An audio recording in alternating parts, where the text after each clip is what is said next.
নমস্কাৰ এটা নতুন ভিডিঅ'লৈ তোমালোকক স্বাগতম জনাইছোঁ অহাকালি তোমালোকৰ আছামিজ এমআইএলৰ পৰীক্ষা আছে আৰু এই এমআইএল পৰীক্ষাটোত এটা গুৰুত্বপূৰ্ণ ভাগ হ'ল গ্ৰামাৰ অসমীয়া ব্যাকৰণৰ যিটো অংশ আছে এই অংশটো তোমালোকে বহুতে স্কিপ কৰা দেখা যায় আৰু ইয়াত কিন্তু মাৰ্ক 20 মাৰ্ক থাকে তোমালোকে নিশ্চয় জানা 20 মাৰ্ক ধেমালি নহয় এই 20 মাৰ্কৰ পৰা যদি তোমালোকে 15 মাৰ্ক এটাও আনিব পাৰা তেতিয়া হলে তোমালোকে বহুতখিনি মাৰ্ক পাবলৈ সক্ষম হ'বা গতিকে এই গ্ৰামাৰখিনি তোমালোকে স্কিপ নকৰিবা ইয়াত বেছি পঢ়িব নালাগে বিভক্তি প্ৰত্যয় আৰু জতুৱা ঠাঁচ এই তিনিটা মিলি মাত্ৰ 20 মাৰ্ক থাকে এই তিনিটা মিলি তোমালোকৰ 20 মাৰ্ক থাকে ইয়াত যদি তোমালোকে বিভক্তি পঢ়ি যোৱা প্ৰত্যয় পঢ়ি যোৱা জতুৱা ঠাঁচ তোমালোকে শিকি যোৱা তেতিয়া হলে 20 মাৰ্ক পাবলৈ সক্ষম হ'বা এতিয়া বিভক্তিৰ পৰাও বেছি পঢ়িব নালাগে ক্ৰিয়া বিভক্তি কি নাম বিভক্তি কি এই কিটা বিষয় পঢ়িলে হ'ল প্ৰত্যয়ৰ পৰাও কৃত প্ৰত্যয় আৰু তদিত প্ৰত্যয় এই দুটা শিকিব লাগে প্ৰত্যয় 4টা থাকে কিন্তু 4টা শিকিব নালাগে দুটা শিকিলেই হ'ল আৰু ইয়াৰ কিছুমান উদাহৰণ শিকি যাব লাগে উদাহৰণ ভাঙি দেখাবলৈ আহে কিছুমান আকৌ পাতিব লাগে কাক বোলে উদাহৰণ দিয়া এনে ধৰণৰ প্ৰশ্নবোৰ আহে গতিকে এই প্ৰশ্নখিনি আমি আজি ডিসকাস কৰিম ভিডিওটো বেছি দীঘল নহয় তোমালোকে মাত্ৰ 5-6 মিনিট খৰচ কৰি ভিডিওটো চোৱা তোমালোকে 20 মাৰ্কৰ পৰা কমেও 15 মাৰ্ক আনিবলৈ সক্ষম হ'বা যদি তোমালোকে অসমীয়া ব্যাকৰণ এতিয়ালৈকে পঢ়া নাই 5 মিনিটৰ ভিতৰত তোমালোকে এই মাৰ্কখিনি কালেক্ট কৰিবলৈ সক্ষম হ'বা গতিকে আমি চাওঁ কি আছে ইয়াত প্ৰথমতে বিভক্তি প্ৰত্যয় জতুৱা ঠাঁচখিনি মই এই ভিডিওটোত নকওঁ তোমালোকে জতুৱা ঠাঁচখিনি নিজৰ পৰা পঢ়িবা বহু ঠাইত উদাহৰণসমূহ পোৱা যায় তাৰ পৰা তোমালোকে জতুৱা ঠাঁচ পঢ়িব পাৰিবা এতিয়া আমি বিশেষকৈ পঢ়িম প্ৰত্যয় কাক বোলে প্ৰথম প্ৰশ্ন আছে চোৱা প্ৰত্যয় কাক বোলে প্ৰকৃতি বা মূলৰ লগত যিবোৰ বৰ্ণ বা বৰ্ণ সমষ্টি যোগ হয় নতুন নতুন অৰ্থযুক্ত শব্দৰ সৃষ্টি কৰে তাকেই প্ৰত্যয় বোলে যেনে ফুল যোগ অনি ফুলনি চুৰ যোগ অনি চুৰণি তোমালোকে এনে ধৰণৰ উদাহৰণ কিছুমান মুখস্থ কৰি যাবা আৰু প্ৰত্যয় কাক বোলে এইটো পঢ়ি যাবা তাৰ পিছতে অসমীয়া ভাষাত প্ৰত্যয় কেইবিধ আৰু কি সূত্ৰ লিখি উদাহৰণ দিয়া এইটো প্ৰশ্ন আহিব পাৰে এনে ধৰণৰ প্ৰশ্ন আহিব পাৰে অসমীয়া ভাষাত প্ৰত্যয় কেইবিধ 4 বিধ বা এনে ধৰণৰ প্ৰত্যয় কাক বোলে প্ৰত্যয় কেইবিধ আৰু কি এনে ধৰণৰ আহিব পাৰে তোমালোকে চাই যাবা প্ৰত্যয় 4 বিধ কৃত প্ৰত্যয় তদ্ধিত প্ৰত্যয় স্ত্ৰী প্ৰত্যয় আৰু বিভক্তিবাচক প্ৰত্যয় এই 4টা তোমালোকে পঢ়ি যাবা তাৰ পিছতে কৃত প্ৰত্যয় কাক বোলে ধাতু বা ক্ৰিয়াৰ মূলৰ লগত যিবোৰ প্ৰত্যয় যোগ হয় নতুন পদ গঠন হয় তাকে কৃত প্ৰত্যয় বোলে ধাতু বা ক্ৰিয়া মানে ভাৰ্বৰ লগত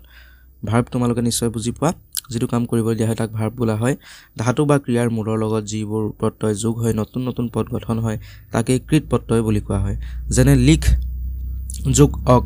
লিখক কৰ যোগ ৱা কৰোৱা এই লিখটো কি হয় ভাৰ্ব লিখাটো হ'ল ভাৰ্ব তাৰপিছত অকটো তাৰ লগত যোগ হৈছে গতিকে কি হৈছে লিখক এটো কি প্ৰত্যয় কৃত প্ৰত্যয় মানে ক্ৰিয়াৰ লগত যিবোৰ ধাতু যোগ হয় তাক কি বুলি কয় কৃত প্ৰত্যয় বোলা হয় আৰু নেক্সট আছে তদ্ধিত প্ৰত্যয় প্ৰতিপাদিক বা নাম শব্দৰ পিছত যিবোৰ প্ৰত্যয় যোগ হয় নতুন শব্দৰ সৃষ্টি হয় তাকে তদ্ধিত প্ৰত্যয় বুলি কোৱা হয় ইয়াত ক'লে যে কৃত প্ৰত্যয়টো কি ভাৰ্বৰ লগত মানে ক্ৰিয়াৰ লগত যোগ হয় যিবোৰ পদ গঠন হয় তাক কৃত প্ৰত্যয় বোলে এতিয়া লিখটো ভাৰ্ব লিখৰ লগত অক যোগ হৈছে লিখক হৈছে ঠিক তেনেদৰে তদ্ধিত প্ৰত্যয়ত কি হয় নাম শব্দৰ পিছত যিবোৰ শব্দই নাম বুজায় দয়া গাঁও অসম এইবোৰ নাম চোৱা দয়াটো কাৰোবাৰ নাম হ'ব পাৰে বা দয়াটো নামতে পৰে নাউন তাৰ পিছত গাঁও অসম এইবোৰ নামত লগত কি যোগ হৈছে দয়া যোগ আলু দয়ালু গাঁও যোগ অলিয়া গাঁৱলীয়া অসম যোগ ইয়া অসমীয়া এইবোৰ কি তদ্ধিত প্ৰত্যয় মানে নাম শব্দৰ পিছত যিবোৰ যোগ হয় তাক তদ্ধিত প্ৰত্যয় বোলে আৰু ক্ৰিয়াৰ লগত যিবোৰ প্ৰত্যয় যোগ হয় তাক কৃত প্ৰত্যয় বোলে নিশ্চয় ক্লিয়াৰ হৈছে আৰু তাৰ পিছত তোমালোকে যদি চাব মন কৰে স্ত্ৰী প্ৰত্যয় চাই যাব পাৰা আৰু বিভক্তিবাচক প্ৰত্যয়টো চাই যাব পাৰা আহিব পাৰে কিন্তু এই দুটা নাহে কৃত প্ৰত্যয় তদ্ধিত প্ৰত্যয় আহে তাৰ পিছত অসমীয়া বিভক্তি কাক বোলে আৰু কি এইটো আহিব পাৰে বিভক্তি হৈছে এক ব্যাকৰণিক উপাদান যি শব্দত যোগ হৈ শব্দটোৰ অৰ্থত পৰিৱৰ্তন আনিবলৈ সহায় কৰে এটা শব্দৰ কাৰ্য সময় বা বাক্যত তাৰ ভূমিকা চিনাক্ত কৰাত বিভক্তিৰ প্ৰয়োগ কৰা হয় বাক্য গঠনৰ সময়ত ব্যৱহাৰ হোৱা শব্দৰ পাছত যোগ হোৱা চিনবোৰকে বিভক্তি বোলে মানে বাক্য এটা গঠন কৰে তপনে পঢ়িছে তপনে পঢ়া আৰু তাৰ লগত ইছেটো যোগ হৈ কি হৈছে পঢ়িছে ইয়াত সব ভাঙি দেখাইছে পঢ়িছে পঢ় যোগ ইছে পঢ়িছে তপন এ ৰাম এ ইয়াত তো অকমান ভুল হৈছে তপনে হ'ব লাগে ইয়াত ৰামে হৈ গৈছে তপনে হ'ব তাৰ পিছতে এই এ ইছে আৰু লৈ এইবোৰে হৈছে বাক্যৰ শব্দৰ লগত যোগ হোৱা বিভক্তিৰ চিন তপনে পঢ়িছে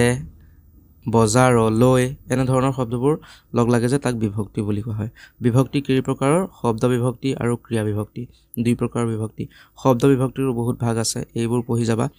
তোমালোকৰ বিশেষকৈ শব্দ বিভক্তি কাক বোলে ক্ৰিয়া বিভক্তি কাক বোলে ইয়াৰ ওপৰত প্ৰশ্ন হ'ব পাৰে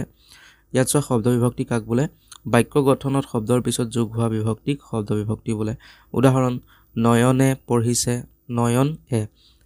শব্দ কিহৰ পিছত বাক্য শব্দৰ পিছত যোগ হোৱা এতিয়া শব্দৰ পিছত যোগ হৈছে চোৱা নয়ন তো এটা শব্দ তাৰ লগত কি হৈছে এ যোগ হৈছে নয়ন এ তাৰপিছত গুৰু ক শ্ৰদ্ধা কৰিব লাগে গুৰুক শ্ৰদ্ধা কৰিব লাগে এইবোৰ কি শব্দ বিভক্তি 7 বিধ আছে 7 বিধৰ বিষয়ে তুমি পঢ়ি যাব পাৰা প্ৰথমৰ পৰা সপ্তমীলৈকে 7 বিধ গতিকে এইটো পঢ়োতে ইমান মানে মনত ৰখাটো ইমান টান নহব শব্দ বিভক্তি ক্ৰিয়া প্ৰকাৰ আৰু কি যদি তোমাক আহে যদি আহে শব্দ বিভক্তি কাক বোলে কেই প্ৰকাৰ আৰু কি তেতিয়া এইটো আৰু একেবাৰে সহজ শব্দ বিভক্তি বাক্য গঠনত শব্দৰ পিছত যোগ হয় বিভক্তি শব্দ বিভক্তি বোলে উদাহৰণ এটা দি দিবা নয়ন যোগ এ পঢ়িছে তাৰ পিছত 7 বিধ বিভক্তিৰ নাম লিখি দিবা প্ৰথমা দ্বিতীয়া তৃতীয়া চতুৰ্থী পঞ্চমী ষষ্ঠী সপ্তমী এই 7 বিধ হল শব্দ বিভক্তি তাৰ পিছতে এটা ইম্পৰ্টেন্ট আছে ক্ৰিয়া বিভক্তিৰ বিষয়ে আহিব পাৰে ধাতু বা ক্ৰিয়াৰ পিছত যি বিভক্তি যোগ হয় তাকে ক্ৰিয়া বিভক্তি বোলে মানে ভাৰ্বৰ পিছত ৰাকেশে ৰামায়ণ পঢ়িছে এতিয়া পঢ়টো কি পঢ়টো হল এটা ভাৰ্ব আৰু ভাৰ্বৰ পিছত কি যোগ হৈছে ইছে মানে ভাৰ্বৰ লগত যোগ হৈছে গতিকে ইয়াক কি বুলি কোৱা হয় ক্ৰিয়া বিভক্তি ক্ৰিয়া মানে ভাৰ্ব হেতু তোমালোকে মনত ৰাখিব ক্ৰিয়া মানে ভাৰ্ব আৰু ক্ৰিয়াৰ পিছত লগা বিভক্তি কি বোলে ক্ৰিয়া বিভক্তি বোলে একেবাৰে সহজ তাৰ পিছতে ইয়াত উদাহৰণ আছে চোৱা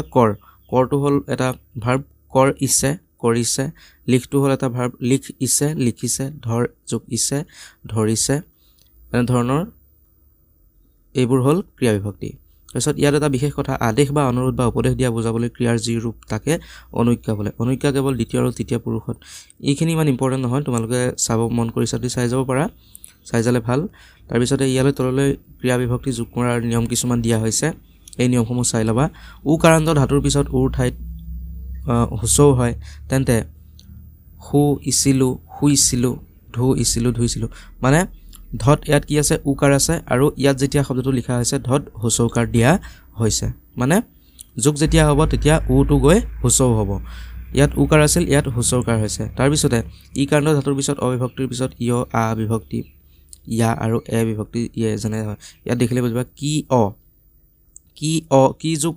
কৈ পেলে কি হৈ গৈছে ইয়াত অন্তিষ্ট ইয় হৈ গৈছে ইয়াত আছিলে ইয়াৰ পৰা অন্তিষ্ট ইয় হৈ গৈছে কিয় তাৰ পিছত দিয়া দিয়ে মানে আ আৰু এ গৈ কি হলৈ পৰিৱৰ্তন হৈ যায় অন্তিষ্ট ইয়লৈ পৰিৱৰ্তন হৈ যায় এইবোৰ কি ক্ৰিয়া বিভক্তি তাৰ পিছত ব্যঞ্জনান্ত ধাতুৰ শেষৰ বৰ্ণ বিভক্তি আদি স্বৰূপ যোগ হৈ যেনে ধৰ ইলু ধৰিলো এইখিনি নিয়ম তোমালোকে চাই যাবা আহিব পাৰে পৰীক্ষাত গতিকে এইখিনি যদি তোমালোকে ভালকৈ পঢ়ি যোৱা মই ভিডিঅটো যে দিছো এইখিনি যদি ভালকৈ চাই যোৱা তোমালোকে আৰু বেলেগ একো চাব নালাগে প্ৰত্যয় বিভক্তি তোমালোকৰ ক্লিয়াৰ আৰু তাৰ পৰা তোমালোকে জতুৱা ঠাঁচটো এক্সট্ৰা ক্ৰিয়া বিভক্তি এই বিভক্তি আৰু প্ৰত্যয় যিমানখিনি মাৰ্ক আহে তোমালোকে পাবলৈ সক্ষম হ'বা গতিকে ভিডিঅটো তোমালোকে 2-3 বাৰ চাই দিয়া তোমালোকে আৰু লিখা পঢ়া কৰি থাকিব নালাগে ভিডিঅটো যেতিয়া চাবা তোমালোকৰ তেতিয়াই ক্লিয়াৰ হৈ যাব আৰু শ্বেয়াৰ কৰিবা ভিডিঅটো লাইক কৰিবা সাবস্ক্ৰাইব কৰিবা চেনেলটো ধন্যবাদ